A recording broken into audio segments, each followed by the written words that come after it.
Hi, I am Priyanka Mishra. Today I am going to present on investment analysis management. First of all, investment. Investment is nothing but the postponed consumption, or it involves a sacrifice of present today for the future benefit, so that we will be getting the return in the maximum way. Why to invest? First is to enhance future wealth, to enhance future consumption possibilities, to insulate the assets from value diminution. So to enhance future wealth, whenever the person is investing and he is willing to get the high return, so in that manner, whenever he is getting the high return, he is using for his future purpose, and that enhances future wealth. Next is to enhance future consumption possibilities. Whenever a person who got that money, he reserves that money and he is using for his future purpose, that enables him to consumption possibilities in the future very well. Next is to insulate the assets from value diminution. With the passage of time, assets used to dominate or diminish as per the time, so it helps us to insulate the assets from the value diminution, and we can make the proper use of that assets in the present to get the future benefits. Now let's come to the 5 steps investment process. So first step is to identify the investment objective and investment policy. Every investor should have a proper objective before he is investing. He is going to invest, he should have a proper objective for that. So it can be a SMART. SMART, it stands for specific, it should be measurable, it should be achievable, realistic, and it should be time bound. So these things, it should be there, then the objective of it will be of proper manner. So these things, it should be considered. And the investment policy, whatever the policy related to the investment, it should be considered properly, especially in financial section. Whenever dealing with that, it should be considered, or it should be taken care of that, and based on that they can make that investment. Next step is undertake a security analysis. Security analysis, it's done on fundamental and technical analysis, which is done by especially the expert person who is having idea of these subjects and all. So they can concern them and they can have an idea with them that what kind of things that security they are going to invest on, and what can be the return of it, or what can be the risk of it. Next is construct a diversified portfolio.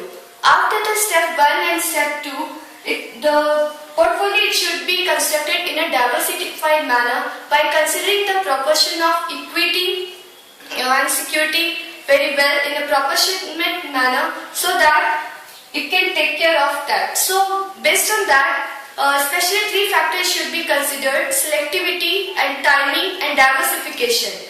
This will reduce the risk and the return it will be high. Next is review the portfolio.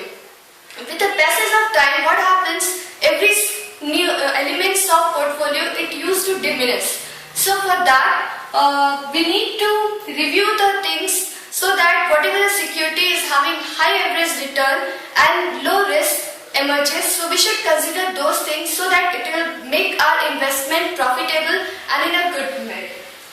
Next is evaluate the portfolio performance. After exercising all these steps, we should, the findings of whatever the risk and return graph is we are calculating, or whatever we are finding, it should be evaluated properly, that it is done in a proper way or not, or if anything is added, it can take place in that way. Next is, what are the investment constraints? Constraints is nothing but the threat to the investment, and that is, first one is fund limitation, lack of analytical skills, inability to identify risk. Fund limitation. Sometimes what happens, investors, they are thinking of diversifying their security, but they are not able to invest because of the limitation of fund. So they are not able to invest. So next is lack of analytical skills. Many people are there who lack this analytical skills, that is fundamental and technical skills, knowledge of that, it's lack of that, investment is getting a threat of that.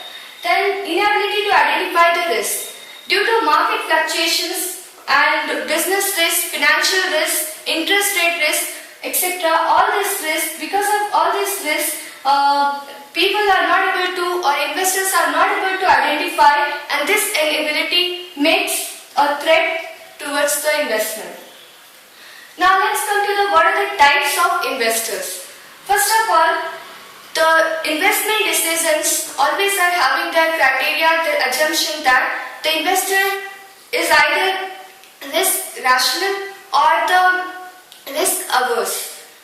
Risk rational is whenever they are thinking of higher return by minimizing their risk. But the next risk averse is they are always thinking of the high return with the high risk, which is a dangerous thing. Now, the types of investor, it can be by the Dr. Jeff. It's classified into three, that is contrarians, trend followers, hedgers and holders. Contrarians are those people who sell, who buys the security when the world is selling, and they're very conservative in nature. Trend followers are more conservative in comparison to contrarians, and they used to they used to invest in the low profile products, for example in banknotes, etc. And in case of hedgers and holders, they are more conservative in comparison to both contrarians and trend followers. They always look forward for the low risk but the high return. Next is on the basis of investment decision, it's classified into measured investor, reluctant investor, competitive investor, unprepared investor. So measured investor are those who enjoy in investing, and they enjoy and they used to get also. So they used to prepare the investment portfolio properly and they keep investing. Reluctant investor are those investors who don't enjoy in investing but still they do. Competitive investors, they enjoy investing but there is level of competition, they try to beat the other investor. Next is unprepared investor. Unprepared investors are those who never prepare before investing and they are having less confidence and there is lack of confidence in them. So normally they are always a failure. Next is on the basis of investment behavior attitude. Investors are divided into trustful investor, knowledgeable investor, distrustful, wanderers, long-termers, conservatives and liberals. So trustful investors who trust the experts and they invest money as per their guidance. Next is knowledgeable investors. They do a proper study of that investor portfolio, that what they have to do, and they act accordingly based on the market. Then distrustful wanderer, they don't believe others and they keep on asking each and every financial advisors and they used to predict like that. Next is long-termers are those investors who used to invest in long-term assets. And conservatives, investors are very conservative in nature. They, before investing, they think a lot. Liberals are those, the equity investors who used to invest in that. And now next comes the risk-return relationship. Risk-return relationship is the major thing of this investment.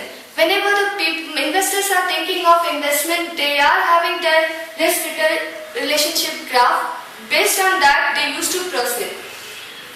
So here the return and in x-axis risk is there, and this is for the normal graph, and the slope indicates that the required rate of return per unit of risk. So normally the thing is low risk, average risk and high risk. Based on the investor's preference, they used to predict like this.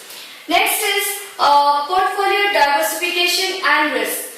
The major part of this investment is the diversification. By diversifying the things, they can reduce their risk. Or the risk management are also there, who used to transfer their risk, or they do abatement, or they do abandon they do by transferring their risk, and that can be done by diversifying their portfolio into different things, into different securities, so that they'll be earning maximum return and minimizing risk. So, for example, if the person is investing in project A, the risk and return, the graph, it will be like this, and project B like this. But if they'll be combining both the things, some percentage in project A and some percentage in project B, then the graph will be like this. So there will be high return and low risk. So overall, the crux of this investment analysis management is that they mainly focus on the maximization of return with the reduction in risk, and second is minimization of risk with the maximization of return. So that's all. Thank you.